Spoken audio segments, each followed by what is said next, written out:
ಗುಬ್ಬಚ್ಚಿಯ ಮನೆಯಲ್ಲಿ ಹೊಸ ಎಸಿ. ಬೆಳಗ್ಗೆ 10 ಗಂಟೆಗೆ ಟುನಿಯ ಮನೆಯ ಹೊರಗಡೆ ಒಂದು ಆಟೋ ಬಂದು ನಿಂತ್ಕೊಂಡಿತ್ತು. ಆ ಆಟೋದಿಂದ 2 ಪೆಟ್ಟಿಗೆನ ಕೆಳಗಡೆ ಇಳಿಸಿದ್ರು. ಅದನ್ನ ನೋಡಿ ಟುನಿ ಹಾಗೂ ಬುಜ್ಜಿ ಹೊರಗಡೆ ಬಂದ್ರು. ಬುಜ್ಜಿ ಅದನ್ನು ನೋಡಿ ತುಂಬಾ ಸಂತೋಷದಿಂದ, ಅಮ್ಮ ಅಮ್ಮ, ನಾವು ಆರ್ಡರ್ ಮಾಡಿದ ಹೊಸ ಎಸಿ ಬಂತು. ಇನ್ ಮುಂದೆ ನಾನು ಕಷ್ಟಪಟ್ಟು ನಿದ್ರೆ ಮಾಡ್ಬೇಕಾಗಿರೋ ಅವಶ್ಯಕತೆನೇ ಇಲ್ಲ. ಚೆನ್ನಾಗಿ ಮಲ್ಗಿ ನಿದ್ರೆ ಮಾಡ್ಬೋದಲ್ವಾ? ಹೌದು ಬುಜ್ಜಿ, ನಿನ್ ಕಷ್ಟ ನೋಡಕ್ಕಾಗದೆ ತಾನೆ ನಾನು ನನ್ನ ಫಿಕ್ಸ್ಡ್ ಡೆಪಾಸಿಟ್ ಅಲ್ಲಿರುವ ಹಣನ ತೆಗೆದು ಎಸಿ ತಗೊಂಡಿದ್ದೀನಿ. ಇದು 1.5 ಟನ್ 5 ಸ್ಟಾರ್ ಎಸಿ ಗೊತ್ತಾ? ಆವಾಗಲೇ ಅಲ್ಲಿಗೆ ಸ್ಪೀಡಾಗಿ ಪಕ್ಕದ ಮನೆ ಬನ್ನು ಓಡ್ಕೊಂಡು ಬಂದ. ಪಾಪ ಅವನಿಗೆ ಮೈಯೆಲ್ಲ ಬೆವ್ರ್ತಾ ಇತ್ತು. ಆಂಟಿ ಆಂಟಿ, ಇದೇನಿದು ಇಷ್ಟು ದೊಡ್ಡ ಬಾಕ್ಸು? ಹೊಸ ಫ್ರಿಡ್ಜ್ ತಗೊಂಡ್ರಾ? ಇದರಲ್ಲಿ ವೆನಿಲಾ ಐಸ್ ಕ್ರೀಮ್ ಎಷ್ಟಿಡ್ಬೋದು? ನನಗೆ ಗೊತ್ತೋ, ನನಗೋಸ್ಕರ ತಾನೇ ನೀವು ವೆನಿಲಾ ಐಸ್ ಕ್ರೀಮ್ ಬಾಕ್ಸಲ್ಲಿ ತಗೊಂಡು ಬಂದಿದ್ದೀರಾ. ಅವಾಗ ಬುಜ್ಜಿ ನಗುತ್ತಾ, ಏ ಬನ್ನು, ಇದು ಫ್ರಿಡ್ಜು ಅಲ್ಲ, ಐಸ್ ಕ್ರೀಮು ಅಲ್ಲ ಕಣೋ, ಏರ್ ಕಂಡೀಷ್ನರ್, ಎಸಿ ಅಂತಾರೆ ಅಲ್ವಾ. ಇದನ್ನ ಮನೇಲಿ ಫಿಕ್ಸ್ ಮಾಡಿದ್ರೆ ನಮ್ಮನೆ ಕೂಡ ಶಿಮ್ಲಾ, ಊಟಿ, ಕೊಡೆಕೆನಲ್ ತರ ತಂಪಾಗಿರುತ್ತೆ. ನಾವು ಶಿಮ್ಲಾದಲ್ಲಿರ್ಬೋದು. ಆವಾಗ ಬನ್ನು ಅದನ್ನ ಕೇಳಿ ಜಾಲಿಯಾಗಿ, ವಾವ್, ಶಿಮ್ಲಾನಾ? ಹಾಗಾದ್ರೆ ಆಂಟಿ, ಇವಾಗಲೇ ನನ್ನ ಪಿಲ್ಲೋ, ನನ್ನ ಪ್ಲೇಟು, ನನ್ನ ಗ್ಲಾಸು ಎಲ್ಲನೂ ತಗೊಂಡು ಬಂದು ನಾನು ನಿಮ್ಮ ಮನೇಲಿ ಸ್ಟೇ ಆಗ್ತೀನಿ. ಯಾಕೆಂದ್ರೆ ನೀವು ಮಾತ್ರ ಶಿಮ್ಲಾದಲ್ಲಿದ್ರೆ ಚೆನ್ನಾಗಿರಲ್ಲ ಅಲ್ವಾ. ನಾನು ಕೂಡ ನಿಮ್ಮ ಜೊತೆ ಇದ್ರೇನೆ ಖುಷಿಯಾಗಿರೋದು. ಅಯ್ಯೋ, ನೀನ್ ಬಂದ್ರೆ ನಮ್ಮ ಮನೆ ಕರೆಂಟ್ ಬಿಲ್ ಯಾರು ಕಟ್ತಾರೆ? ಎಸಿ ಹಾಕಿದ್ರೆ ಕರೆಂಟ್ ಬಿಲ್ ಎಷ್ಟು ಹೆಚ್ಚಾಗಿ ಬರುತ್ತೆ ಅಂತ ಗೊತ್ತಾ ನಿನ್ಗೆ? ಅದೆಲ್ಲ ಇರ್ಲಿ ಬುಜ್ಜಿ, ಈ ಎಸಿಯಲ್ಲಿ ತಗೊಂಡೋಗಿ ಒಂದು ಬಿಸ್ಕೆಟ್ ಪ್ಯಾಕೆಟ್ ಕುರ್ಕುರೆ ಇಟ್ರೆ ಚೆನ್ನಾಗಿ ತಂಪಾಗಿರುತ್ತೆ ಅಲ್ವಾ? ಅಯ್ಯೋ ದೇವ್ರೆ, ಕುರ್ಕುರೆ ಎಲ್ಲ ಇಟ್ರೆ ಅಷ್ಟೇ, ಮತ್ತೆ ಅದು ಎಸಿ ಕಣೋ, ಅದರಿಂದ ಗಾಳಿ ಮಾತ್ರ ಬರುತ್ತೆ. ಅದಕ್ಕೆ ಅಂತ ಗಾಳಿ ನುಂಗ್ಕೊಂಡು ಬಾಳಕ್ಕಾಗುತ್ತಾ? ಸರಿ, ಎಸಿ ರೂಮಲ್ಲಿ ಬಿರಿಯಾನಿ ಇಟ್ರೆ ತಣ್ಣಗಾಗುತ್ತಾ? ತಣ್ಣಗಾಗದೆ ಮತ್ತೆ ಬಿಸಿ ಆಗುತ್ತಾ? ಎಸಿ ರೂಮಲ್ಲಿ ಬಿಸಿ ಬಿಸಿ ಬಿರಿಯಾನಿ ಇಟ್ರೆ ಕೂಡ ತಣ್ಣಗಾಗುತ್ತೆ ಕಣೋ. ನೀನ್ ನನ್ನ ಮನೆಗೆ ಬರಬೇಡ, ಯಾವಾಗ ನೋಡಿದ್ರು ತಿಂಡಿಗೋಳನೆ ನಿಂದು. ಅದ್ ಹೇಗ್ ಬರ್ದೇ ಇರ್ತೀನಿ ಬುಜ್ಜಿ, ನಾನೋಗಿ ನಮ್ಮ ಫ್ರೆಂಡ್ಸ್ ಎಲ್ಲನ ಕರ್ಕೊಂಡು ಬರ್ಲಾ? ಚಿನ್ನು, ಆಮೇಲೆ ಆ ಕೊಕ್ಕರೆ ಅಂಕಲ್ ಮಗ, ನಾವೆಲ್ಲರೂ ಕೂಡ ಆ ಎಸಿ ಕೆಳಗಡೆ ಒಂದು ಕ್ಯಾಂಪ್ ಫೈರ್ ಹಾಕೊಂಡು ಚೆನ್ನಾಗಿ ಸಂತೋಷವಾಗಿ ಕೂತ್ಕೊಂಡು ಆಟ ಆಡ್ಬೋದಲ್ವಾ? ಟುನಿ ಮನೆಗೆ ಎಸಿ ಬಂದು ಇಳಿದಿದ್ದನ್ನ ಪಕ್ಕದ ಮನೆ ಚೋಟು ಹಾಗೂ ಚಿಚೋ ಇಬ್ರು ಹೊರಗಡೆ ಬಂದು ನೋಡಿದ್ರು. ಅವರಿಬ್ರಿಗೂ ಕೂಡ ಅದು ನೋಡಿ ಹೊಟ್ಟೆ ಕಿಚ್ಚಾಗ್ತಾ ಇತ್ತು. ಆವಾಗ ಚೋಟು ಹತ್ರ ಚಿಚೋ, ನೋಡಿದ್ಯಾ ಚೋಟು, ಎಷ್ಟು ಅಹಂಕಾರ ಆ ಟುನಿಗೆ.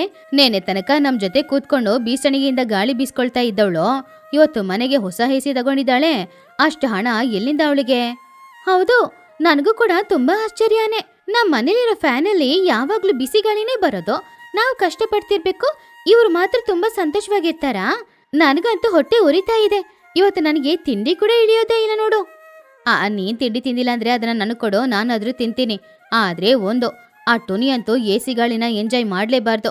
ಏನಾದ್ರೂ ಮಾಡಿ ಅವಳ ಬ್ರೈನ್ ವಾಶ್ ಮಾಡ್ಲೇಬೇಕು. ಈ ಎಸಿ ಗಾಳಿ ಆರೋಗ್ಯಕ್ಕೆ ಒಳ್ಳೇದಲ್ಲ, ಪ್ರಾಣಕ್ಕೆ ಅಪಾಯ ಅಂತ ಹೇಳಿದ್ರೆ ಅವಳು ಹೆದರ್ ಬಿಡ್ತಾಳೆ ಅಲ್ವಾ? ವಾವ್, ಒಳ್ಳೆ ಐಡಿಯಾ ಚಿಚು. ನೀನ್ ಮೊದ್ಲು ಹೋಗೋ, ನಾನು ಹಿಂದೆ ಬಂದು ಮಾತಾಡ್ತೀನಿ. ಟುನಿ ಗುಬ್ಬಚ್ಚಿಯ ಮನೆಯೊಳಗಡೆ ಮೆಕ್ಯಾನಿಕ್ ಟುನಿಯ ರೂಮ್ಗೆ ಎಸಿ ಫಿಕ್ಸ್ ಮಾಡ್ತಾ ಇದ್ದಾಗ ಚೋಟು ಹಾಗೂ ಚಿಚು ಇಬ್ರು ಕೂಡ ಟುನಿಯ ಮನೆಗೆ ಹೋದ್ರು. ಅವರಿಬ್ರು ಎಸಿನ ನೋಡಿ ತುಂಬಾ ಬೇಜಾರ್ ಮಾಡ್ಕೊಂಡು, ಅಯ್ಯೋ ಟುನಿ, ಏನಿದು, ಯಾಕಿಷ್ಟು ದೊಡ್ಡ ತಪ್ಪು ಮಾಡ್ದೆ? ಆವಾಗ ಟುನಿ ಹೆದರ್ಕೊಂಡೆ, ಏನ್ ಚಿಚು, ನಾನೇನ್ ತಪ್ಪು ಮಾಡಿಲ್ವಲ್ಲ. ಆ ಎಸಿ ಮೆಕ್ಯಾನಿಕ್ಗೆ ಕೊಡ್ಬೇಕಾಗಿರೋ ಹಣ ಕೊಟ್ಟೆ ನಾನು. ಹಣದ ಬಗ್ಗೆ ಮಾತಾಡ್ತಿಲ್ಲ, ನಾವು ಮಾತಾಡ್ತಿರೋದು ನಿನ್ ಪ್ರಾಣದ ಬಗ್ಗೆ ಬುಜ್ಜಿ, ಪ್ರಾಣದ ಬಗ್ಗೆ. ಯಾಕೆ ಈ ರೀತಿ ಅಪಾಯನ ಮನೆಗೆ ತಗೊಂಡ್ ಬಂದಿದ್ಯಾ ಟುನಿ? ಅಪಾಯನ? ಏನ್ ಅಪಾಯ? ಪ್ರಾಣಕ್ಕಪಾಯನ? ಏನ್ ಹೇಳ್ತಾ ಇದ್ದೀರಾ ನೀವು? ಅಯ್ಯೋ ಬುಜ್ಜಿ, ನಿನಗೆ ಗೊತ್ತಿಲ್ವಾ? ಎಸಿ ಗಾಳಿ ಶ್ವಾಸಿಸಿದ್ರೆ ತಲೆಲಿರುವ ಕೂದಲೆಲ್ಲ ಉದ್ರೋಗುತ್ತೆ ಅಂತೆ. ಅದು ಅಲ್ದೆ ರೋಗ ಬರುತ್ತೆ ಅಂತೆ. ನಮ್ಮ ನೆಂಟ್ರ ಮನೇಲಿ ಒಬ್ರು ಎಸಿ ತಗೊಂಡು ಅವ್ರ ತಲೆ ಬಟ್ಟೆ ತಲೆಯಾಗಿದೆ ಗೊತ್ತಾ? ಆವಾಗ ಟುನಿ, ಏನು, ಕೂದಲು ಉದ್ರೋಗುತ್ತಾ? ಅಯ್ಯೋ ದೇವ್ರೆ, ನನ್ಗೆ ಗೊತ್ತಿಲ್ವಲ್ಲ. ಇನ್ನೊಂದ್ ವಿಷಯ ಗೊತ್ತಾ ಟುನಿ? ಕೂದಲು ಉದ್ರೋಗೋದು ಮಾತ್ರ ಅಲ್ಲ, ತಿಂಗಳಿಗೆ ಕರೆಂಟ್ ಬಿಲ್ಲು 15,000 ಬರುತ್ತೆ. ಆ 15,000ನ ಕಟ್ಟಕ್ ಆಗುತ್ತಾ ನಿನ್ನಿಂದ? ಆ 15,000 ಕರೆಂಟ್ ಬಿಲ್ ಕಟ್ಟಕ್ಕಾಗ್ದೆ ನೀನು ನಿನ್ನ ಮನೆ, ಒಡವೆ ಎಲ್ಲಾನು ಮಾರ್ಬೇಕಾಗುತ್ತೆ ಅಲ್ವಾ? ಹೌದು, ನನ್ನ ನೆಂಟ್ರಲ್ಲಿ ಒಬ್ಬ ಕೂಡ ಈ ರೀತಿ ಎಸಿ ತಗೊಂಡು ಕರೆಂಟ್ ಬಿಲ್ ಕಟ್ಟಕ್ಕಾಗ್ದೆ ಆಮೇಲೆ ಹೋಗಿ ಕಾಡಿನಲ್ಲಿ ಕೂತ್ಕೊಂಡಿದ್ದಾನೆ. ಅಂತ ಪರಿಸ್ಥಿತಿ ನಿನಗೆ ಬರ್ಬಾರ್ದಲ್ವಾ? ಅದಕ್ಕೆ ಹೇಳ್ತಾ ಇದ್ದೀನಿ. ಟುನಿ ಪಾಪ ತುಂಬಾ ಅಮಾಯಕಳು. ಅವಳು ಅವರಿಬ್ರು ಹೇಳಿದನ್ನ ಹಾಗೇನೆ ನಂಬದ್ಲು. ಆದ್ರಿಂದ ಎಸಿ ಮೆಕ್ಯಾನಿಕ್ ಹತ್ರ ಹೋಗಿ ಆ ಎಸಿನ ಸ್ಟಾಪ್ ಮಾಡಿದ್ಲು. ಮೆಕ್ಯಾನಿಕ್ ತಮ್ಮ, ಆ ಎಸಿ ಹಾಕ್ಬೇಡಪ್ಪ, ಈ ಎಸಿ ನಮಗ್ ಬೇಡ. ನಮ್ಗೆ ಕೂದಲು ಉದ್ರೋಗೋದು ಬೇಡ, ನಮ್ಗೆ ಈ ತಂಪಾದ ಗಾಳಿನೂ ಬೇಡ. ದಯವಿಟ್ಟು ಅದನ್ನ ವಾಪಸ್ ತಗೊಂಡು ಹೋಗು. ಆವಾಗ ಬುಜ್ಜಿ ಹೇಳಿದ್ಲು, ಅಮ್ಮ ಅವರು ನಿನ್ನನ್ನ ಮೋಸ ಮಾಡ್ತಾ ಇದ್ದಾರೆ, ನನಗೆ ಎಸಿ ಬೇಕಮ್ಮ. ಟುನಿ, ಬುಜ್ಜಿ ಚಿಕ್ಕ ಹುಡುಗಿ, ಅವಳಿಗೇನ್ ಗೊತ್ತೋ, ನಮ್ ಮಾತ್ ಕೇಳು, ಅದೇ ಒಳ್ಳೇದು. ಆವಾಗ್ಲೇ ಹೊರಗಡೆಯಿಂದ ಬನ್ನುಗಿಳಿ ಒಳಗಡೆ ಬಂದ. ಅವನಿಗೆ ಅವ್ರು ಹೇಳಿದೆಲ್ಲಾನು ಕೇಳಿಸ್ತು. ಆಂಟಿ ಬೇಡ ಆಂಟಿ, ಈ ಮೆಕ್ಯಾನಿಕ್ನ ನೀವು ಸ್ಟಾಪ್ ಮಾಡ್ಬೇಡಿ. ಅವ್ರು ಎಸಿ ಇವತ್ತು ಫಿಕ್ಸ್ ಮಾಡ್ಲೇಬೇಕು. ಈ ದಿನ ರಾತ್ರಿ ನಾನು ಎಸಿಯಲ್ಲಿ ಮಲ್ಕೊಂಡಿದ್ರೆ ಮಾಡ್ಲೇಬೇಕು. ಆವಾಗ ಚೋಟು, ಏ ಬನ್ನು, ಅವ್ರ ಪಾಪ ಕಣೋ, ನಿನ್ಗೇನ್ ಗೊತ್ತು, ಯಾಕೆ ರೀತಿ ಹೇಳ್ತಾ ಇದೀಯಾ? ಅಮ್ಮ ಸಾಕ್ ನಿಲ್ಲಿಸ್ತೀಯ ನಿನ್ ನಾಟಕ, ನಿನ್ ಬಗ್ಗೆ ನನಗ್ ಗೊತ್ತು. ಆಂಟಿ, ನೀವು ಚೆನ್ನಾಗಿರ್ಬೇಕು ಅಂತ ಇವ್ರಿಬ್ರು ಅಂದ್ಕೊಳ್ತಿಲ್ಲ. ನೀವು ಎಸಿ ತಗೊಂಡಿದ್ರಲ್ಲಿ ಇವ್ರಿಬ್ರಿಗೆ ಹೊಟ್ಟೆ ಕಿಚ್ಚು. ಆವಾಗ ಚಿಚ್ಚು, ಏಯ್ ಏನೋ ಹೊಟ್ಟೆ ಕಿಚ್ಚು ಅಂತ ದೊಡ್ಡ ಮಾತು ಹೇಳ್ತಾ ಇದೀಯಾ? ನಾವಿಬ್ರು ಟುನಿ ಚೆನ್ನಾಗಿರ್ಬೇಕು ಅಂತ ತಾನೇ ಹೇಳ್ತಾ ಇರೋದು. ಹೌದಾ, ನೀವಿಬ್ರು ಹೊಟ್ಟೆ ಕಿಚ್ಚು ಪಡ್ತಾ ಇದ್ದೀರಾ ಅಂತ ನಾನಿವಾಗ ಪ್ರೂಫ್ ಮಾಡ್ಲಾ? ಹಾಗಂತ ಹೇಳಿ ಚೋಟು ಹತ್ರ, ಅಮ್ಮ ಎಸಿ ಹಾಕಿದ್ರೆ ಅಪಾಯ ಅಂದ್ರೆ ನಿನ್ನೆ ಮೊನ್ನೆ ಅಪ್ಪನ ಜೊತೆ ಯಾಕೆ ಜಗಳ ಮಾಡ್ದೆ? ಇಲ್ ನೋಡ್ರಿ, ಸೆಕೆ ಜಾಸ್ತಿ ಆಗ್ತಿದೆ, ಪಕ್ಕದ ಮನೆ ಟುನಿ ಎಸಿ ತಗೊಳ್ತಿದ್ದಾಳೆ, ನನಗೂ ಎಸಿ ಬೇಕು ಅಂತ ಕೇಳ್ದೆ. ಅಪ್ಪ ಹಣ ಇಲ್ಲ ಅಂತ ಹೇಳಿದ್ರು, ಅದಕ್ಕೆ ನೀನ್ ಎಸಿ ತಗೊಳ್ಳಿಲ್ಲ. ಇಲ್ಲ ಅಂದ್ರೆ ಏನ್ ಮಾಡ್ತಿದ್ದೆ? ಹಾಗಂತ ಹೇಳಿದಾಗ ಚೋಟು ಏನು ಹೇಳಕ್ಕಾಗದೆ ತಲೆ ಬಗ್ಗೆ ನಿಂತ್ಕೊಂಡಿದ್ಲು. ಆವಾಗ ಚಿಚುಕ್ ಹಾಗೆ ಕೋಪದಿಂದ, ಇಲ್ ನೋಡೋ, ನಿಮ್ಮಮ್ಮ ಬೇಕಾದ್ರೆ ಹೊಟ್ಟೆ ಕಿಚ್ಚಲ ಆ ತರ ಮಾಡಿರ್ಬೋದು, ಆದ್ರೆ ನಾನ್ ನಿಜವಾಗ್ಲೂ ಟುನಿಗೋಸ್ಕರನೇ ಹೇಳಿದ್ದು. ಆವಾಗ ಬನ್ನು ನಗುತ್ತಾ, ಅಂಟೆ ನಿಮ್ ಬಗ್ಗೆ ನನಗ್ ಗೊತ್ತಿಲ್ವಾ? ಮೊನ್ನೆ ಈ ಬ್ಯಾಂಕ್ ಮ್ಯಾನೇಜರ್ ಮನೆಗ್ ಬಂದಾಗ ನಾನು ಎಸಿ ತಗೊಳ್ಬೇಕು, ನನಗೆ ಒಂದು ಲೋನ್ ಮಾಡಿಕೊಡಿ ಅಂತ ಕೇಳಿದ್ರಿ. ಅವರು ನೀವು ಮೊದ್ಲು ತಗೊಂಡಿರೋ ಲೋನೇ ಇನ್ನೂ ಕಟ್ಟಿಲ್ಲ, ಅದನ್ನ ಕಟ್ಟಿ ಆಮೇಲೆ ಕೊಡ್ತೀನಿ ಅಂದ್ರಲ್ವಾ? ನೀವು ಪ್ರಾಣಕ್ಕೆ ಅಪಾಯ ಅನ್ನುವ ಎಸಿನ ಯಾಕೆ ಲೋನ್ ತಗೊಂಡು ಮನೆಗೆ ಹಾಕೊಳ್ಬೇಕು ಅಂತ ಅಂದ್ಕೊಂಡ್ರಿ? ಪ್ರಾಣಕ್ಕೆ ಅಪಾಯ ಅನ್ನುವ ಎಸಿನ ನೀವು ಹಾಕ್ಬಾರ್ದಾಗಿತ್ತಲ್ವಾ? ಚಿಚುಕಾಗಿಗೂ ಇವಾಗ ಏನ್ ಹೇಳುದಂತ ಅರ್ಥ ಆಗ್ಲಿಲ್ಲ. ಯಾಕಂದ್ರೆ ಚಿಚು ಚೋಟು ಇಬ್ರು ಕೂಡ ಇವಾಗ ಸಿಕ್ಕಾಕೊಂಡಿದ್ರು. ಅಮ್ಮ, ನಾನು ಆವಾಗ್ಲೇ ಹೇಳ್ದೆ ಅಲ್ಲ, ಇವ್ರಿಬ್ರು ಹೊಟ್ಟೆ ಕಿಚ್ಪಟ್ಟೆ ಸುಳ್ಳು ಹೇಳ್ತಿದ್ದಾರೆ ಅಂತ. ನೋಡಿ ಏನ್ ಮಾಡಿದ್ದಾರೆ ಅಂತ. ನೀನು ಎಸಿ ತಗೊಂಡಿದ್ರಲ್ಲಿ ಇವ್ರಿಗೆ ಇಷ್ಟ ಇಲ್ಲಮ್ಮ, ಅದಕ್ಕೆ ಏನೇನೋ ಸುಳ್ಳು ಹೇಳ್ತಾ ಇದ್ದಾರೆ. ಆವಾಗ ಟುನಿ ಸ್ವಲ್ಪ ಕೋಪದಿಂದ, ಚೋಟು, ಚಿಚು, ಏನಿದು? ನೀವಿಬ್ರು ನನ್ನ ಫ್ರೆಂಡ್ಸ್ ಅಂತ ಅಂದ್ಕೊಂಡಿದ್ದೆ, ಆದ್ರೆ ನಾನು ಎಸಿ ತಗೊಂಡಿದ್ದು ಇಷ್ಟ ಇಲ್ದೆ ಹೊಟ್ಟೆ ಕಿಚ್ಪಟ್ರ, ಅದಕ್ಕೆ ಏನೇನೇ ಹೇಳಿ ನನ್ನನ್ನ ಮೋಸ ಮಾಡಕ್ ನೋಡಿದ್ರ? ಒಬ್ರು ಫ್ರೆಂಡಿಗೆ ಯಾರಾದ್ರೂ ಈ ರೀತಿ ದ್ರೋಹ ಮಾಡ್ತಾರಾ? ಅಯ್ಯೋ ಟುನಿ, ಅದು ಹಾಗಲ್ಲ ಹೀಗಲ್ಲ ಏನೂ ಇಲ್ಲ. ದಯವಿಟ್ಟು ಮನೆ ಬಿಟ್ಟು ಹೊರಗಡೆ ಹೋಗ್ತೀರಾ? ನಾವು ಎಸಿ ಫಿಕ್ಸ್ ಮಾಡ್ಬೇಕು ನೆಮ್ಮದಿಯಿಂದ. ಇವತ್ ರಾತ್ರಿ ನಾವು ತಂಪಾಗಿರೋ ಗಾಳಿಯಲ್ಲಿ ಮಲ್ಕೊಂಡಿರ್ತೀವಿ, ನೀವು ಹೊರಗಡೆ ಹೋಗಿ ಆ ಬಿಸಿ ಗಾಳಿಯಲ್ಲೇ ಮಲ್ಕೊಂಡಿರಿ. ಇವರು ಮಾತಾಡ್ತಿದ್ದಾಗ ಈ ಕಡೆ ಎಸಿ ಮೆಕ್ಯಾನಿಕ್ ಅಂತೂ ಎಸಿ ಆನ್ ಮಾಡ್ದ. ಆವಾಗ ಸ್ವಲ್ಪ ಸಮಯದಲ್ಲಿ ಬಿಸಿಯಾಗಿದ್ದ ಆ ರೂಮ್ ತುಂಬಾನೇ ತಣ್ಣಗೆ ಬದಲಾಯಿತು. ಎಲ್ರಿಗೂ ತುಂಬಾನು ಖುಷಿಯಾಯ್ತು. ವಾವ್, ಗಾಳಿ ತುಂಬಾ ತಂಪಾಗಿ ಬರ್ತಾ ಇದೆ, ಶಿಮ್ಲಾ ತರನೇ ಇದೆ ಅಲ್ವೇನೋ? ಆವಾಗ ಬನ್ನು ಕೂಡ ಕಣ್ಮುಚ್ಕೊಂಡು ಆ ಗಾಳಿನ ನೋಡಿ, ವಾವ್ ವಾವ್ ವಾವ್ ವಾವ್, ಎಂತ ಗಾಳಿ, ಊಟಿಯಿಂದ ಒಂದು ಪೈಪ್ ಹಾಕಿ ಟುನಿ ಆಂಟಿ ಮನೆಗೆ ಗಾಳಿನ ಯಾರೋ ತಗೊಂಡ್ ಬಂದು ಬಿಟ್ಟಿದ್ದಾರೆ, ತುಂಬಾನೇ ಚೆನ್ನಾಗಿದೆ. ಅಮ್ಮ, ರಿಮೋಟ್ ಇಲ್ಲಮ್ಮ, ಟೆಂಪರೇಚರ್ 16 ಅಲ್ಲಿ ಇಡೋಣ ಅಮ್ಮ, ಆವಾಗ್ಲೇ ಅಲ್ವಾ ಶಿಮ್ಲಾ ತರ ಇರೋದು. 16 ಅಲ್ಲ ಬುಜ್ಜಿ, ನೀನು -1 ಅಲ್ಲಿ ಇಡೋ, ಆವಾಗ್ಲೇ ಅಲ್ವಾ ಈ ಎಸಿಯಿಂದ ಆ ಮಂಚು ಹೊರಗಡೆ ಬರುತ್ತೆ. ಆ ಮಂಚಿನ ಜೊತೆ ನಾವು ಕೂಡ ಚೆನ್ನಾಗಿ ಆಟಾಡ್ಬೋದಲ್ವಾ? ಅಯ್ಯೋ ಲೂಸ್ ಬನ್ನು, ಇದರಲ್ಲಿ 16 ಲಾಸ್ಟ್, -1 ಎಲ್ಲ ಹೋಗಲ್ಲ. ನಿನಗೆ ಏನು ಗೊತ್ತಿಲ್ಲ, ರಿಮೋಟ್ ನನ್ನ ಹತ್ರ ಇರ್ಲಿ, ನಾನ್ ಹಾಕ್ತೀನಿ, ಆವಾಗ ಸರಿ ಇರುತ್ತೆ. ನೀನ್ ಬೇಕಾದ್ರೆ ಮಂಚು ಬೇಕು ಅಂದ್ರೆ ನಿಮ್ ಮನೆ ಫ್ರೀಜರ್ ಅಲ್ಲಿ ಹೋಗಿ ಕೂತ್ಕೊಂಡು ಅಲ್ಲಿ ಆಟಾಡ್ಕೊ. ಅಯ್ಯೋ, ಫ್ರಿಜ್ ಅಲ್ಲಿ ಸುಮಾರು ತರಕಾರಿ ಇದೆ ಬುಜ್ಜಿ, ನಾನ್ ಎಲ್ಲೂ ಕೂತ್ಕೊಳ್ಳೋದು ಹೇಳೋ? ಸರಿ, ಎಸಿಯಲ್ಲಿ ಕೂತ್ಕೊಂಡ್ರೆ ಸ್ನಾನ ಮಾಡ್ಬೇಕಾಗಿರೋ ಅವಶ್ಯಕತೆನೇ ಇಲ್ಲ, ಹೀಟರ್ ಹಾಕ್ಬೇಕಾಗಿರೋ ಅವಶ್ಯಕತೆನೇ ಇಲ್ಲ, ಕರೆಂಟ್ ಬಿಲ್ಲು ಸೇವೋ. ಅಮ್ಮ, ಆ ರಿಮೋಟ್ ಕೊಡಮ್ಮ, ನೀನ್ ತಗೊಂಡು ಎಸಿ, ರಿಮೋಟ್ ನನಗೆ ಸ್ವಂತ ಅಲ್ವಾ? ಹಾಗಲ್ಲ ಏನೂ ಇಲ್ಲ, ರಿಮೋಟು ನಿಂದೆ ಆಗಿರ್ಬೋದು, ಆದ್ರೆ ಈ ಗಾಳಿ ಎಲ್ರಿಗೂ ಸ್ವಂತ, ಆ ರಿಮೋಟ್ ನನ್ಗೇನೆ ಬೇಕು. ಸುಮ್ನಿರೋ, ಇಬ್ರು ಯಾಕೆ ಜಗಳ ಮಾಡ್ತಾ ಇದ್ರೆ ರಿಮೋಟ್ಗೋಸ್ಕರ? ರಿಮೋಟ್ ಇಬ್ರಿಗೂ ಬೇಡ, ನಾನೇ ಇಟ್ಕೊಳ್ತೀನಿ. ವಾವ್ ಬನ್ನು, ತುಂಬಾ ಕೋಲ್ಡ್ ಆಗ್ತಾ ಇದೆ ಅಲ್ವಾ? ಈ ಕೋಲ್ಡ್ ನಾನು ಎಂಜಾಯ್ ಮಾಡ್ತಾ ಇದ್ದೀನಿ ಕಣೋ. ಅಯ್ಯಯ್ಯೋ ಆಂಟಿ, ಆ ರಿಮೋಟ್ ಅಲ್ಲಿ ಎಸಿನ ಸ್ವಲ್ಪ ಕಡಿಮೆ ಮಾಡ್ತೀರಾ? ನನಗೆ ಇಲ್ಲಿ ಕೈಕಾಲೆಲ್ಲ ನಡುಗ್ತಾ ಇದೆ, ಮೊದ್ಲು ಗೊತ್ತಾಗ್ಲಿಲ್ಲ, ಇವಾಗ ಚಳಿ ಆಗ್ತಿದೆ, ಪ್ಲೀಸ್ ಸ್ವಲ್ಪ ಕಡಿಮೆ ಮಾಡಿ. ಏನು -1 ಅಲ್ಲಿ ಇಡ್ಬೇಕು ಅಂತ ಹೇಳ್ದೆ, ಇವಾಗ 16 ಅಲ್ಲಿ ಇಟ್ಟಿದ್ದಕ್ಕೇನೆ ನಡುಗ್ತಾ ಇದೆಯಾ? ಮತ್ಯಾಕೋ ಮಾತೆ ಎಲ್ಲ ನಿಂಗೆ? ಆವಾಗ ಬಿಸಿಲಿಂದ ಮನೆಯೊಳಗಡೆ ಬಂದಿದ್ದೆ, ಸೆಕೆ ಅನ್ನಿಸ್ತಿತ್ತು, ಇವಾಗ ಹಾಗಲ್ಲ, ಮನೆಯೊಳಗಡೆ ಇದೀನಲ್ವಾ? ಸರಿ, ಇವಾಗ ನಾನು ಎಸಿ ರೂಮಲ್ಲಿ ಬಿರಿಯಾನಿ ತಗೊಂಡ್ ಬಂದಿಟ್ರೆ ತಣ್ಣಗಾಗುತ್ತಾ? ತಣ್ಣಗಾಗದೆ ಮತ್ತೆ ಬಿಸಿ ಬಿಸಿ ಆಗುತ್ತಾ? ನೀನು ಬಿಸಿ ಬಿಸಿ ಬಿರಿಯಾನಿ ತಗೊಂಡ್ ಬಂದಿಟ್ರು ಕೂಡ ಅದು ಆಮೇಲೆ ಐಸ್ ಬಿರಿಯಾನಿ ಆಗುತ್ತೆ ಕಣೋ. ಚೋಟು ಹಾಗೂ ಚಿಚು ಕೂಡ ಆ ತಂಪಾಗಿ ಬರ್ತಾ ಇದ್ದ ಗಾಳಿನ ಎಂಜಾಯ್ ಮಾಡ್ತಾ ಇದ್ರು ಕೂಡ ಅವ್ರ ಈಗೋ ಅದನ್ನ ಬಾಯ್ಬಿಟ್ಟು ಹೇಳಕ್ಕೆ ತಡಿತಾ ಇತ್ತು. ಆವಾಗ ಚಿಚು ಕೋಪದಿಂದ ಈ ಈ ಈ ಗಾಳಿ ನಮಗೆ ಸೆಟ್ ಆಗ್ತಿಲ್ಲ, ನಮಗೆ ಹೊರಗಡೆ ಇರುವ ನ್ಯಾಚುರಲ್ ಗಾಳಿನೇ ಸೆಟ್ಟು, ಬಾಚೋಟೋಗೋಣ. ಹೋಗಿ ಹೋಗಿ, ಹೊರಗಡೆ 45 ಡಿಗ್ರಿಯಲ್ಲಿ ಬಿಸಿಲು ಹೊಡಿತಾ ಇದೆ, ಒಳ್ಳೆ ಬಿಸಿ ಬಿಸಿ ಗಾಳಿ ಬೀಸ್ತಾ ಇದೆ, ನೀವು ಸಂತೋಷವಾಗಿ ಅದರಲ್ಲೇ ಎಂಜಾಯ್ ಮಾಡಿ. ನಾನಂತಿ ಒಟ್ಟು ಟುನಿ ಆಂಟಿ ಮನೇಲಿದ್ದು ತಂಪಾದ ಗಾಳಿಯಲ್ಲಿ ಎಂಜಾಯ್ ಮಾಡ್ತೀನಿ. ಬಾಯ್ ಬಾಯ್ ಆಂಟಿ. ಚೋಟು ಹಾಗೂ ಚಿಚು ಇಬ್ರು ಕೂಡ ತಲೆ ಬಗ್ಗಿ ತುಂಬಾನೇ ಬೇಜಾರ್ ಮಾಡ್ಕೊಂಡು ಹೊರಗಡೆ ಬಂದ್ರು. ಒಳಗಡೆ ಟುನಿಗುಬ್ಬಚ್ಚಿ, ಬನ್ನು ಹಾಗೂ ಬುಜ್ಜಿ 3 ಜನನು ಎಸಿ ರೂಮಲ್ಲಿ ಕೂತ್ಕೊಂಡು ಐಸ್ ಕ್ರೀಮ್ ತಿಂದು ಎಂಜಾಯ್ ಮಾಡ್ತಿದ್ರು. ಥ್ಯಾಂಕ್ಸ್ ಕಣೋ ಬನ್ನು, ನೀನ್ ಮಾತ್ರ ಬಂದು ನಿಜ ಹೇಳಿಲ್ಲ ಅಂದ್ರೆ ನಾನು ಮೋಸ ಹೋಗ್ತಾ ಇದ್ದೆ. ನಿಮ್ಮ ಅಮ್ಮ ಹಾಗೂ ಚಿಚು ಮಾತು ಕೇಳಿ. ಪರವಾಗಿಲ್ಲ ಆಂಟಿ, ಮೋಸ ಮಾಡೋದು ಅಮ್ಮನೇ ಆದ್ರೂ ಕೂಡ ಅದನ್ನ ಹೊರಗಡೆ ಹೇಳಲೇಬೇಕು, ಅದೇ ಆಂಟಿ ಒಳ್ಳೆ ಗುಣ. ಹಾಗಂತ ಹೇಳ್ದ ಬನ್ನು. ಬೇಸಿಗೆ ಕಾಲದಲ್ಲಿ ಮನೆಯ ಹೊರಗಡೆ ನಿದ್ರೆ. ರಾತ್ರಿ 9:30. ಊರೇ ಕತ್ಲಾಗಿತ್ತು. ಬೆಳದಿಂಗಳ ಬೆಳಕು ಮಾತ್ರ ಸ್ವಲ್ಪ ಕಾಣಿಸ್ತಿತ್ತು. ಊರಿನ ಮಧ್ಯದಲ್ಲಿದ್ದ ಖಾಲಿ ಸ್ಥಳಕ್ಕೆ ಟೋನಿ ಹಾಗೂ ಚೋಟು ಇಬ್ರು ಕೂಡ ಅವ್ರ ಮನೆಯಲ್ಲಿರುವ ಮಂಚನ ಇಳ್ಕೊಂಡು ಬಂದ್ರು. ಅವರ ಹಿಂದ್ಗಡೆನೆ ಬುಜ್ಜಿ ಒಂದು ದಿಂಬನ ಎತ್ಕೊಂಡು ಬಂದ್ಲು.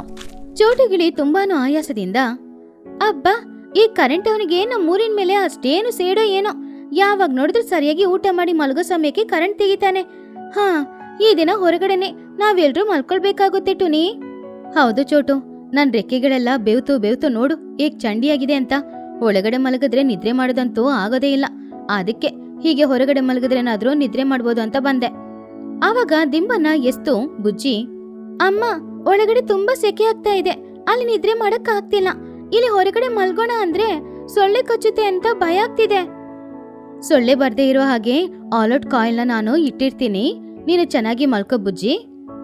ಸ್ವಲ್ಪ ಸಮಯದಲ್ಲಿ ಅಲ್ಲಿ ಮಹಿ ಹದ್ದು ಲೂಸಿ ಪಾರಿವಾಳ ಕೂಡ ಬಂದ್ರು. ಎಲ್ರೂ ಮಂಚ ಹಾಕೊಂಡು ಮಲಗಿದ್ರು. ಆಮೇಲೆ ಚಿಚುಕಾಗೆ ಸ್ಟೈಲ್ ಆಗಿ ಕೈಯಲ್ಲಿ ಒಂದು ವಾಟರ್ ಬಾಟಲ್ ಹಿಡ್ಕೊಂಡು ಬಂದ್ಲು. ಅವಳ ಹಿಂದೆನೆ ಅವಳ ಮಗ ಚಿನ್ನುಕಾಗೆ ಒಂದು ಮಂಚನ ಎಳ್ಕೊಂಡು ಬಂದ. ಹಾಯ್ ಎವ್ರಿಬಡಿ, ಏನ್ ಮಾಡ್ತಾ ಇದ್ದೀರಾ? ಓ, ಕರೆಂಟ್ ಹೋದ್ರೆ ನಿಮ್ ಮನೇಲಿ ಯಾರಿಗೋ ಇನ್ವರ್ಟರ್ ಇಲ್ಲ ಅಲ್ವಾ? ನನ್ ಮನೆಯಲ್ಲಿ ಇನ್ವರ್ಟರ್ ಇದೆ, ಆದ್ರಿಂದ ನನಗೇನೂ ಕಷ್ಟನೇ ಇಲ್ಲ. ಆದ್ರೂ ಕೂಡ ಈ ಪ್ರಕೃತಿಯ ಮಧ್ಯದಲ್ಲಿ ನಿಮ್ಮೆಲ್ರ ಜೊತೆ ಮಲ್ಕೊಟ್ರೆ ತುಂಬಾ ಚೆನ್ನಾಗಿರುತ್ತೆ ಅಲ್ವಾ? ಅದಕ್ಕೆ ನಾನ್ ಕೂಡ ಮಂಚ ಎತ್ಕೊಂಡ್ ಬಂದಿದ್ದೀನಿ. ಚಿಚು ಆಂಟಿ, ಸುಮ್ನೆ ಜಂಬ ಕೊಚ್ಕೊಳ್ಬೇಡಿ. ನಿಮ್ ಮನೇಲಿ ಇನ್ವರ್ಟರ್ ಅಲ್ಲಿ ಬ್ಯಾಟ್ರಿ ಏನೋ ಕೆಟ್ಟೋಗಿದೆ ಅಂತೆ. ಚಿನ್ನು 1 ವಾರಕ್ಕಿಂತ ಮುಂಚೆನೇ ಹೇಳ್ದ, ಅದಕ್ಕೆ ಅಲ್ವಾ ನೀವ್ ಇಲ್ಲಿಗೆ ಬಂದಿರೋದು? ಅವಾಗ ಚಿಚುಕಾಗೆ ಅವಮಾನದಿಂದ, ಆ ಬ್ಯಾಟ್ರಿ ಹಾಳಾಗಿಲ್ಲ ಕಣೋ, ಸ್ವಲ್ಪ ಚಾರ್ಜ್ ಇಲ್ಲ ಅಷ್ಟೇ. ಅದಕ್ಕೆ ಸರಿ ಚಿನ್ನು, ಇಲ್ಲಿ ಮಂಚ ಹಾಕು, ಇಬ್ರು ಮಲ್ಕೊಳ್ಳೋಣ. ರಾತ್ರಿ 10 ಗಂಟೆ ಆಯ್ತು. ಎಲ್ರೂ ಅವ್ರ ಮಂಚದಲ್ಲಿ ಮಲ್ಕೊಂಡಿದ್ರು. ಆದ್ರೆ ಯಾರಿಗೂ ಸರಿಯಾಗಿ ನಿದ್ರೆ ಬರ್ಲೇ ಇಲ್ಲ.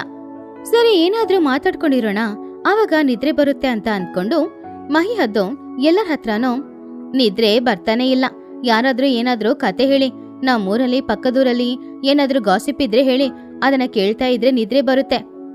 ಯಾರಾದ್ರೂ ಸ್ಟಾರ್ಟ್ ಮಾಡಿ. ಹೊಸ ವಿಷಯನಾ? ಒಂದು ಬ್ರೇಕಿಂಗ್ ನ್ಯೂಸ್ ಇದೆ. ಪಕ್ಕದೂರಿನಲ್ಲಿ ಕೋಗಿಲೆ ಇತ್ತಲ್ವಾ, ಆ ಕೋಗಿಲೆ ಯಾವನ್ ಜೊತೆನೋ ಓಡ್ ಹೋಯ್ತಂತೆ. ಆವಾಗ ಚಿಚುಕಾಗೆ ಎದ್ದು ಕೂತ್ಕೊಂಡು, ಲೋಸಿ, ಇದು ಹಳೆ ವಿಷಯ. ಪಕ್ಕದೂರಲ್ಲಿ ಕೋಗಿಲೆ ಒಂದ್ ಕಾಗೆ ಜೊತೆ ಓಡ್ ಹೋಗಿದ್ದು. ಈ ವಿಷಯ ನಾನು ಹೇಳಿಲ್ಲ ನಿನ್ನತ್ರ. ಚಿಚು ಆಂಟಿ, ಯಾವಾಗ್ಲೂ ಗಾಸಿಪ್ ಬಗ್ಗೆನೇ ಮಾತಾಡ್ತಾ ಇರ್ಬೇಡಿ. ನೀವೇನು ಎಲ್ಲ ಊರಿಗೂ ಸೀಕ್ರೆಟ್ ಏಜೆಂಟಾ? ಆ ಸೀಕ್ರೆಟ್ ಏಜೆಂಟ್ ಏನೂ ಇಲ್ಲ ಬುಜ್ಜಿ, ಅಬ್ಸರ್ವೇಷನು ಸ್ಕಿಲ್ಲೋ. ಆ ಕೋಗಿಲೆ ಚೆನ್ನಾಗಿ ಹಾಡ್ ಹಾಡುತ್ತೆ, ಆದ್ರೆ ಅಡ್ಗೆ ಮಾಡಕ್ಕೆ ಬರಲ್ಲ. ಆ ಕಾಗೆಗೆ ಹೋದ ಸ್ವಲ್ಪ ದಿನದಲ್ಲಿ ಈ ವಿಷಯ ಗೊತ್ತಾಗುತ್ತೆ. ಅವನು ಕೋಗಿಲನ್ನ ಬಿಟ್ಬಿಟ್ಟು ಎಲ್ಲಾದ್ರೂ ಓಡ್ ಹೋಗ್ತಾನೆ ನೋಡೋ. ಚಿಚ್ಚು, ಪಕ್ಕದೂರಿನ ಬಗ್ಗೆ ನಮ್ಗೆ ಯಾಕೆ? ನಮ್ಮೂರಲ್ಲಿ ಏನಾದ್ರೂ ವಿಶೇಷ ಇದ್ರೆ ಅದನ್ನ ಹೇಳು. ನಮ್ಮೂರಿನ ವಿಷಯನಾ? ಆ ಕೊಕ್ಕರೆ ಇದೆ ಅಲ್ವಾ ಅಂಗಡಿ ಇಟ್ಕೊಂಡು, ಅವನು ಎಲ್ಲಾ ವಸ್ತುಗಳಿಗೂ ಡಬಲ್ ರೇಟ್ ಮಾಡ್ತಾ ಇದ್ದಾನೆ. ಮೊನ್ನೆ ನಾನು ಸಬ್ಬು ತಗೊಳಕ್ ಹೋದೆ, ಆ ಸಬ್ಬು ಕೊಟ್ಟು 10 ರೂಪಾಯಿ ಸಬ್ಬಿಗೆ 20 ರೂಪಾಯಿ ಅಂತಿದ್ದಾನೆ. ಯಾಕಂತ ಕೇಳಿದ್ರೆ, ಬಿಸಿಲಲ್ಲಿ ಸಬ್ಬು ಕರಗದೇ ಇರಕ್ಕೆ ಫ್ರಿಜ್ಜಲ್ಲಿ ಇಡ್ತಾ ಇದ್ದೀನಿ, ಕರೆಂಟ್ ಬಿಲ್ ಅಂತಿದ್ದಾನೆ. ಆವಾಗ ಬನ್ನುಗಿಳಿ ಅದನ್ನ ಕೇಳಿ, ಏನೋ ಸಬ್ಬುನ ಫ್ರಿಜ್ಜಲ್ಲಿ ಇಟ್ರಾ? ಆದ್ರೆ ನಾಳೆ ನಾನು ಬಿಸ್ಕೆಟ್ ಕೇಳಕ್ ಹೋದ್ರೆ ಅದನ್ನ ಓವನಲ್ಲಿ ಇಟ್ಟು ಬಿಸಿ ಮಾಡಿ ಕೊಟ್ಟು 10 ರೂಪಾಯಿ ಬಿಸ್ಕೆಟ್ಗೆ 20 ರೂಪಾಯಿ ಕೇಳ್ತಾರೇನೋ. ಹೌದು ಬನ್ನು, ಕೇಳಿದ್ರು ಕೇಳ್ತಾನೆ ಅವನು. ಮೊನ್ನೆ ನಾನು ಬೇಳೆ ತಗೊಳಕ್ ಹೋದ್ರೆ ಅವನು ಐಸ್ಕಂತ ಇಟ್ಟು ಬೇಳೆನ ಕಡಿಮೆ ವೇಟ್ಗೆ ಕೊಟ್ಟ, ಗೊತ್ತಾ? ಇದ್ರ ಬಗ್ಗೆ ಊರಿನ ಮುಖ್ಯಸ್ಥರ ಹತ್ರ ಮಾತಾಡ್ಬೇಕು ಟೋನಿ. ಆದ್ರೆ ಈ ಕರೆಂಟ್ ಅವನಿಗೆ ಏನ್ ರೋಗನ ಏನೋ, ಯಾವಾಗ ನೋಡಿದ್ರು ಕರೆಂಟ್ ತೆಗಿತಾನೆ ಇರ್ತಾನೆ. ಹೌದು ಮಹಿ ಅವ್ರೆ, ನೆನ್ನೆನೆ ನಾನು ನನ್ನ ಬ್ಯೂಟಿ ಪಾರ್ಲರ್ಗೋಸ್ಕರ ಹೊಸ ಹೇರ್ ಡ್ರೈಯರ್ ತಗೊಂಡೆ. ಆದ್ರೆ ಕರೆಂಟೇ ಇಲ್ಲ, ಅದಕ್ಕೆ ಅದನ್ನ ಯೂಸ್ ಮಾಡ್ಲೂ ಇಲ್ಲ. ನೋಡಿ ಎಷ್ಟು ಚಂಡಿಯಾಗಿದ್ದೀನಿ ಅಂತ. ನೀವು ಬೇರೆ ಏನಾಂಟಿ, ನೀವು ಆ ಹೇರ್ ಡ್ರೈಯರ್ ಯೂಸ್ ಮಾಡಿ ನಿಮ್ಮ ಕೂದಲನ್ನ ಒಣಗಿಸ್ಬೋದು, ಆದ್ರೆ ನಿಮ್ ಮೇಕಪ್ ಕೂಡ ಕರ್ಗೋಗುತ್ತೆ. ಆಮೇಲೆ ಮೇಕಪ್ ಹಾಕೊಂಡಿದ್ದು ವೇಸ್ಟ್ ಅಂತ ಆಗುತ್ತೆ ಅಲ್ವಾ? ಮೇಕಪ್ ಎಲ್ಲ ಕರ್ಗೋಗಿ ದೆವ್ವ ತರ ಕಾಣಿಸ್ತೀರಾ. ಏಯ್ ಬನ್ನೋ, ನನ್ನ ಮೇಕಪ್ ಬಗ್ಗೆ ಕಮೆಂಟ್ ಮಾಡ್ಬೇಡ. ನಾನೇನೋ ದೆವ್ವ ತರ ಯಾವಾಗ್ಲೂ ಇರಲ್ಲ. ಬನ್ನು, ದೊಡ್ಡವನ ಹಾಗೆಲ್ಲ ಹೇಳ್ಬಾರ್ದು ಕಣೋ, ಸೈಲೆಂಟ್ ಆಗಿ ಮಲ್ಕೋ. ಎಲ್ರೂ ಮಲ್ಗಿ 10:15 ಆಯ್ತು, ಇನ್ನು ನಿದ್ರೆ ಮಾಡ್ಲಿಲ್ಲ ಅಂದ್ರೆ ಹೇಗೆ? ಎಲ್ರೂ ಬೆಳಿಗ್ಗೆ ಕೆಲ್ಸಕ್ಕೆ ಹೋಗ್ಬೇಕಲ್ವಾ, ನಿದ್ರೆ ಮಾಡಿ. ಹಾಗೆ ಎಲ್ರೂ ಕಣ್ಮುಚ್ಕೊಂಡು ಅವ್ರವ್ರ ಮಂಚದಲ್ಲಿ ಮಲ್ಗಿ ನಿದ್ರೆ ಮಾಡ್ತಾ ಇದ್ರು. ಒಂದು ಕ್ಷಣ ಅಲ್ಲಿ ಎಲ್ಲಾನು ನಿಶಬ್ದವಾಯಿತು. ಗಾಳಿ ಹಾಗೂ ಎಲೆಗಳ ಶಬ್ದನ ಬಿಟ್ರೆ ಬೇರೆ ಯಾವುದೇ ಶಬ್ದನೂ ಇಲ್ಲ. ಸರಿಯಾಗಿ 11 ಗಂಟೆ. ಎಲ್ರೂ ಗಾಢ ನಿದ್ರೆಯಲ್ಲೇ ಇದ್ರು. ಆದ್ರೆ ಪಾಪ ಬನ್ನುಗೆ ಮಾತ್ರ ನಿದ್ರೆ ಬರ್ಲಿಲ್ಲ. ಅವನ ಆ ಕಡೆ ಈ ಕಡೆ ಉರಳ್ತಾ ಇದ್ದ. ಅವನ್ ಮಂಚದ ಪಕ್ಕದಲ್ಲೇ ಬುಜ್ಜಿಗುಬ್ಬಚ್ಚಿ ಕೂಡ ಕಣ್ಮುಚ್ಕೊಂಡು ಮಲಗಿದ್ಲು. ಆವಾಗ ಸಡನ್ ಆಗಿ ಒಂದು ಸೌಂಡ್ ಕೇಳಿಸ್ತು. ಆ ಸೌಂಡು ಒಂದು ಹಳೆ ಟ್ರ್ಯಾಕ್ಟರ್ ಸ್ಟಾರ್ಟ್ ಆದ ಹಾಗೆ ಇತ್ತು. ಬನ್ನು ಗಿಳಿ ಬುಜ್ಜಿಗುಬ್ಬಚ್ಚಿ ಇಬ್ರು ಕೂಡ ಆ ಸೌಂಡ್ ಕೇಳಿ ತುಂಬಾನೇ ಹೆದರಿದ್ರು. ಬುಜ್ಜಿ ಎದ್ದು ಕೂತ್ಕೊಂಡು ಅವಳ ಕಿವಿನ ಗಟ್ಟಿಯಾಗಿ ಮುಚ್ಕೊಂಡು, ಬನ್ನು ಏನೋ ಇದು, ಯಾರಾದ್ರೂ ಈ ಸಮಯದಲ್ಲಿ ಟ್ರ್ಯಾಕ್ಟರ್ ಓಡಿಸ್ತಾ ಇದ್ದಾರಾ ಏನೋ? ಆವಾಗ ಬನ್ನು ಗಿಳಿ ಎಲ್ಲರನ್ನ ನೋಡಿ, ಟ್ರ್ಯಾಕ್ಟರ್ ಅಲ್ಲ ಬುಜ್ಜಿ, ಅದು ನಮ್ಮ ಮಹಿಯಜ್ಜಿ ಬಿಡೋ ಗೊರ್ಕೆ ಶಬ್ದ. ಅಯ್ಯೋ, ಈ ಗೊರ್ಕೆ ಶಬ್ದದಲ್ಲಿ ನಾನು ಹೇಗ್ ನಿದ್ರೆ ಮಾಡೋದು? ಈಗಾಗ್ಲೇ ನನಗೆ ನಿದ್ರೆ ಬರ್ತಾನೆ ಇಲ್ವಲ್ಲ.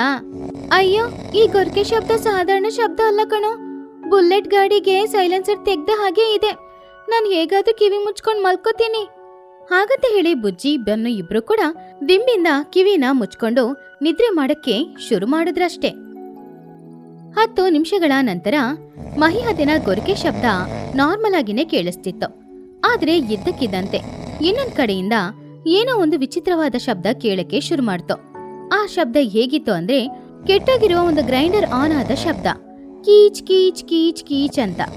ಆ ಶಬ್ದ ಮಹಿಹದಿನ ಗೊರಕೆ ಶಬ್ದಕ್ಕಿಂತ ತುಂಬಾನೇ ಭಯಂಕರವಾಗಿತ್ತು. ಅದ್ಯಾರು ಅಂದ್ರೆ ಬೇರೆ ಯಾರು ಅಲ್ಲ, ನಮ್ ಚಿಚುಕಾಗಿ ಬಿಡುವ ಗೊರಕೆ ಶಬ್ದನೇ ಅದು. ಅಯ್ಯೋ ದೇವ್ರೆ, ಇದೇನಿದು? ಇವಾಗ ಗ್ರೈಂಡರ್ ಸ್ಟಾರ್ಟ್ ಆಯ್ತು. ಲೆಫ್ಟ್ ಸೈಡ್ ಅಲ್ಲಿ ಟ್ರ್ಯಾಕ್ಟರು, ರೈಟ್ ಸೈಡ್ ಅಲ್ಲಿ ಕೆಟ್ಟೋಗಿರುವ ಗ್ರೈಂಡರಾ? ಈ 2 ಸೌಂಡ್ ಕೇಳಿಸ್ತಾ ಇದ್ರೆ ನನಗೆ ಹುಚ್ಚಿಡಿಯೋ ತರನೇ ಇದೆ. ಮಮ್ಮಿ ಸ್ವಲ್ಪ ಇದ್ದೇಳೆ ಮಮ್ಮಿಯ. ಹಾಗಂತ ಹೇಳಿ ನಿದ್ರೆ ಮಾಡ್ತಾ ಇದ್ದ ಚೋಟಿಗಿಳಿನ ಎಬ್ಸ್ದ. ಚೋಟಿಗಿಳಿನು ಎದ್ದು, ಏನಾಯ್ತು ನಿಂಗೆ? ನಿದ್ರೆ ಮಾಡು. ಎಲ್ಲಿಂದ ನಿದ್ರೆ ಮಾಡೋದಮ್ಮ? ಈ ಕಡೆ ನೋಡು ಟ್ರ್ಯಾಕ್ಟರು, ಆ ಕಡೆ ನೋಡು ಗ್ರೈಂಡರು. ಮಹಿ ಅಜ್ಜಿ, ಚಿಚ್ಚು ಆಂಟಿ ಎಲ್ರು ಗೊರಕೆ ಬಿಡ್ತಾ ಇದ್ದಾರೆ. ಆ ಶಬ್ದದಲ್ಲಿ ನನಗೆ ನಿದ್ರೆನೇ ಮಾಡ್ತಾ ಇಲ್ಲಮ್ಮ. ಆ ಸೌಂಡ್ನ ನಿಲ್ಸಕ್ಕೆ ಹೇಳಮ್ಮ. ಬನ್ನು, ಎಲ್ರೂ ಕಷ್ಟಪಟ್ಟು ಕೆಲ್ಸಕ್ಕೆ ಹೋಗೋರು, ನಿದ್ರೆ ಮಾಡುವಾಗ ಗೊರಕೆ ಶಬ್ದ ಬರುತ್ತೆ, ನಿನ್ ಕಿವಿ ಮುಚ್ಕೊಂಡ್ ಮಲ್ಗೋ. ಹಾಗಂತ ಹೇಳಿ ಚೋಟು ಪುನಃ ಮಲ್ಗದ್ಲು. ಆದ್ರೆ ಆ ಶಬ್ದಕ್ಕೆ ಪಾಪ ಬನ್ನುಗಂತೂ ನಿದ್ರೆ ಬರ್ಲೇ ಇಲ್ಲ. ಹೇ ಬನ್ನು, ಇವ್ ಸೌಂಡಿಗೆ ನನಗೂ ಕೂಡ ಹುಚ್ಚಿಡಿ ತರನೇ ಇದೆ ಕಣೋ, ಏನಾದ್ರೂ ಒಂದು ಮಾಡ್ಲೇಬೇಕು. ಬನ್ನು ಮಂಚದಿಂದ ಇಳಿದು ಚಿಚುಕಾಗೆ ಮಂಚದ ಹತ್ತಿರ ಹೋದ. ಚಿಚುಕಾಗೆ ಬಾಯಿ ಓಪನ್ ಮಾಡಿ ಹಲ್ಲನ್ನ ಕಚ್ಕೊಂಡು ಗೊರಕೆ ಶಬ್ದ ಮಾಡ್ತಿದ್ಲು. ಆವಾಗ ಬನ್ನು, ಇವ್ರ ಬಾಯಿ ಮುಚ್ಚಿದ್ರೆ ಗೊರಕೆ ಶಬ್ದ ಕಡಿಮೆ ಆಗುತ್ತೆ, ಹೇಗಾದ್ರೂ ಇವ್ರ ಬಾಯಿನ ಮುಚ್ಚಿಸ್ಲೇಬೇಕು. ಹಾಗಂತ ಹೇಳಿ ಅಲ್ಲಿ ಕೆಳಗಡೆ ಬಿದ್ದಿದ್ದ ಒಂದು ಗರಿನ ಎತ್ಕೊಂಡು ಚಿಚುಕಾಗೆಯ ಮೂಗಿನ ಹತ್ರ ತಗೊಂಡ್ ಹೋಗಿ ಚಿಚುಕಾಗೆಗೆ ಅವನು ನಗು ಬರೋ ತರ ಮಾಡ್ದ. ಅದನ್ನ ನೋಡ್ತಾ ಇದ್ದ ಬುಜ್ಜಿಗುಬ್ಬಚ್ಚಿ, ಬನ್ನು ಏನೋ ಮಾಡ್ತಾ ಇದೀಯಾ? ಚಿಚು ಆಂಟಿ ಎದ್ರೆ ಆಮೇಲೆ ನಮ್ಮನ್ನ ಸಾಯಿಸೇ ಬಿಡ್ತಾರೆ ಕಣೋ. ಆದ್ರೆ ಚಿಚುಕಾಗೆ ನಿದ್ರೆಯಲ್ಲೇ ಅವಳ ಮೂಗನ ಉರಿಸ್ಕೊಂಡು, ಯಾರೋ ಅದು ನಿದ್ರೆನ ಹಾಳು ಮಾಡ್ತಾ ಇರೋದು, ಎದ್ರೆ ಸಾಯಿಸ್ಬಿಡ್ತೀನಿ ನೋಡ್ಕೊಳ್ಳಿ ಅಷ್ಟೇ ಮತ್ತೆ. ಅಮ್ಮಯ್ಯ ನಿಂತೋಯ್ತು, ಇವಾಗ ನೋಡು ಚಿಚ್ಚು ಆಂಟಿ ಗೊರಕೆ ಬಿಡ್ತಾ ಇಲ್ಲ, ಇವಾಗ ನೆಮ್ಮದಿಯಿಂದ ಮಲಗ್ಬೋದು. ಹಾಗಂತ ಹೇಳಿ ಬನ್ನು ವಾಪಸ್ ಹೋದ ಅಷ್ಟೇ. ಆದ್ರೆ ಪುನಃ ಚಿಚುಕಾಗಿಗೆ ಮೂಗಿನ ಹತ್ರ ಗರಿ ತಗೊಂಡು ಹೋಗಿರೋದ್ರಿಂದ ಅವಳಿಗೆ ನಗು ಮಾತ್ರ ಬರ್ಲಿಲ್ಲ, ಜೋರಾಗಿ ಅವಳಿಗೆ ಅಕ್ಷಿನೂ ಬಂತು. ಅಕ್ಷಿ ಹಾಗಂತ ಹೇಳಿ ಪುನಃ ಮಲ್ಗಿ ನಿದ್ರೆ ಮಾಡಕ್ಕೆ ಶುರು ಮಾಡಿದ್ರು. ಆದ್ರೆ ಚಿಚುಕಾಗೆ ಅಕ್ಷಿ ಮಾಡಿದ್ರಲ್ಲಿ ಬನ್ನು ದೂರ ಹೋಗಿ ಬಿದ್ದ.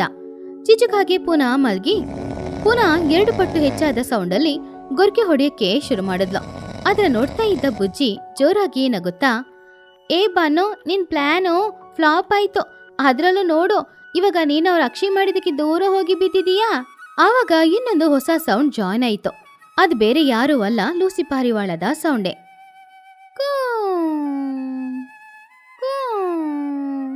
ಹಾಗಂತ ಒಂದು ವಿಸಿಲ್ ಹೊಡೆಯೋ ತರ ಗೊರಕೆ ಶಬ್ದ. ಅಯ್ಯೋ ದೇವ್ರೆ, ಇನ್ನೊಂದ್ ಕಡೆ ವಿಸಿಲ್ ಶಬ್ದ ಬೇರೆನಾ? ಮಹಿ ಅಜ್ಜಿ ಟ್ರ್ಯಾಕ್ಟರ್ ಶಬ್ದ, ಚಿಚ್ಚು ಆಂಟಿ ಕೆಟ್ಟೋಗಿರೋ ಗ್ರೈಂಡರ್ ಶಬ್ದ, ಲೂಸಿ ಆಂಟಿ ವಿಸಲ್ ಶಬ್ದ. ಸರಿ ಹೋಯ್ತು. ಇವ್ರ ಶಬ್ದನೆಲ್ಲ ನಿಲ್ಸಿಲ್ಲ ಅಂದ್ರೆ ನಾನಿವತ್ತು ರಾತ್ರಿಗೆ ನಿದ್ರೆ ಮಾಡಕ್ಕಾಗಲ್ಲ.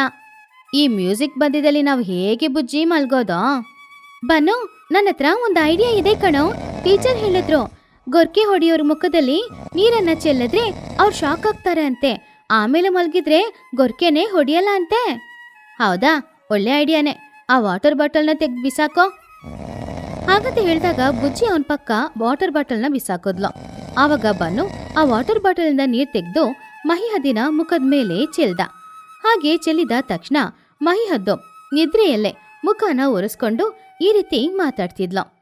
ಅರೆ, ಏನಿದೋ, ಮಳೆ ಬರ್ತಾ ಇದೆಯಾ ಏನೋ? ಪರವಾಗಿಲ್ಲ, ಮಳೆ ಬಂದ್ರೆ ಕೂಡ ತಂಪಾಗಿರುತ್ತೆ, ನಿದ್ರೆ ಮಾಡೋಣ ಹಾಗಂತ ಹೇಳಿ ಪುನಃ ನಿದ್ರೆ ಮಾಡಿದ್ರು. ಬನ್ನು, ಈ ಪ್ಲಾನ್ ಕೂಡ ಫೇಲ್ ಆಯ್ತು. ಅವರು ಮಳೆ ಬರ್ತಾ ಇದೆ, ತಂಪಾಗಿದೆ ಅಂತ ಹೇಳಿ ಪುನಃ ಗೊರ್ಕೆ ಹೊಡಿತಾ ಇದ್ದಾರೆ. ಇದು ಸರಿ ಬರಲ್ಲ. ನಾನು ಕಿವಿಯಲ್ಲಿ ಏರ್ಪೋರ್ಟ್ಸ್ ಇಟ್ಕೊಂಡು ಹಾಡ್ ಕೇಳ್ಕೊಂಡು ನಿದ್ರೆ ಮಾಡ್ತೀನಿ ಹಾಗಂತ ಹೇಳಿ ಬುಜ್ಜಿ ಕಿವಿಯಲ್ಲಿ ಏರ್ಪೋರ್ಟ್ಸ್ ಇಟ್ಕೊಂಡ್ಲು. ರಾತ್ರಿ 1 ಗಂಟೆ ಆಯ್ತು. ಬನ್ನಿಗೆ ನಿದ್ರೆ ಮಾಡಕ್ಕಾಗ್ಲೇ ಇಲ್ಲ. ಪಾಪ ಅವನಿಗೆ ಹುಚ್ಚಿಡಿಯೋ ತರ ಇತ್ತು. ಏನ್ ಮಾಡ್ದಂತ ಯೋಚನೆ ಮಾಡ್ತಿದ್ದಾಗ ಟಿಕ್ ಅಂತ ಒಂದು ಸೌಂಡ್ ಬಂತು. ಆದ್ರೆ ಊರಲ್ಲಿ ಪವರ್ ಬಂತು. ಅಮ್ಮಯ್ಯ, ಕರೆಂಟ್ ಬಂತು. ಬನ್ನಿ, ಎಲ್ರೂ ಮನೆಯೊಳಗಡೆ ಹೋಗಿ ಫ್ಯಾನ್ ಹಾಕೊಂಡು ಆ ಗಾಳಿಯಲ್ಲಿ ನಿದ್ರೆ ಮಾಡೋಣ. ಇಲ್ಲಿದ್ರೆ ಬನ್ನು ನಮ್ಮನ್ನ ನಿದ್ರೆ ಮಾಡಕ್ಕೇನೆ ಬಿಡಲ್ಲ. ಹೌದೌದು, ಬನ್ನಿ ಬೇಗ ಹೋಗಿ. ಇನ್ವರ್ಟರ್ ಕೂಡ ನಾನು ಆನ್ ಮಾಡ್ಕೊಳ್ಬೇಕು ಹಾಗಂತ ಹೇಳಿ ಎಲ್ರೂ ಅವ್ರವ್ರ ಮನೆಯೊಳಗಡೆ ಹೋಗಿ ಫ್ಯಾನ್ ಹಾಕೊಂಡು ಮಲ್ಗಿ ನಿದ್ರೆ ಮಾಡ್ತಾ ಇದ್ರು. ಚಿಚುಕಾಗೆ ಎಸಿ ಹಾಕೊಂಡು ಚೆನ್ನಾಗಿ ನಿದ್ರೆ ಮಾಡಿದ್ಲು. ಆದ್ರೆ ಎಲ್ರೂ ಹೋದ್ಮೇಲೆ ಬನ್ನು ಮಾತ್ರ ಮನೆಯೊಳಗಡೆ ಹೋಗ್ಲೇ ಇಲ್ಲ. ಅವನು ಅಲ್ಲೇ ಮಲಗಿ ನಿದ್ರೆ ಮಾಡ್ತಾ ಇದ್ದ. ಅಮ್ಮಯ್ಯ, tractor sound, grinder sound, whistle sound ಎಲ್ಲಾನು ಮನೆಯೊಳಗಡೆ ಹೋಗ್ಬಿಡ್ತು. ಇವಾಗ ಇಲ್ಲಿ ಯಾವುದೇ ತೊಂದರೆನೂ ಇಲ್ಲ. ಪ್ರಶಾಂತವಾಗಿ ನಾನಂತೂ ಮಲ್ಗಿ ನಿದ್ರೆ ಮಾಡ್ಬೋದು. ಬನ್ನು, ಮಲ್ಕೋ ಹಾಗಂತ ಹೇಳಿ ಬನ್ನು ಸಂತೋಷವಾಗಿ ಕಣ್ಮುಚ್ಕೊಂಡು ಮಲಗ್ದ. ಸ್ವಲ್ಪ ಸಮಯ ಆಯ್ತು. ಆವಾಗ್ಲೇ ಬನ್ನು ಗೊರ್ಕೆ ಹೊಡೆಯಕ್ಕೆ ಶುರು ಮಾಡ್ದ. ಅದು ಚಿಚುಕಾಗಿ ಗೊರ್ಕೆ ಶಬ್ದಕ್ಕಿಂತ ಜೋರಾಗಿತ್ತು. ಒಳಗಡೆ ಇದ್ದ ಚೋಟಿಗಿಳಿ ಬನ್ನು ಗೊರ್ಕೆ ಹೊಡೆಯೋದನ್ನ ನೋಡಿ, ಇವನೇ ದೊಡ್ಡ ಟ್ರ್ಯಾಕ್ಟರು, ಇವನು ಎಲ್ಲರ ಗೊರ್ಕೆ ಶಬ್ದನ ತಮಾಷೆ ಮಾಡ್ತಾ ಇದ್ದಾನೆ. ಸರಿ, ಹೇಗೋ ಅವ್ನು ನಿದ್ರೆ ಮಾಡಿದ್ರೆ ಓಕೆ. ಈ ಕಥೆಲಿರುವ ನೀತಿ ಏನಂದ್ರೆ, ಪಕ್ಕದಲ್ಲಿರೋರು ಗೊರ್ಕೆ ಶಬ್ದ ನಮಗ್ ಕೇಳಿಸುತ್ತೆ, ಆದ್ರೆ ನಮ್ ಗೊರ್ಕೆ ಶಬ್ದ ನಮಗ್ ಯಾವಾಗ್ಲೂ ಕೇಳಿಸೋದೇ ಇಲ್ಲ.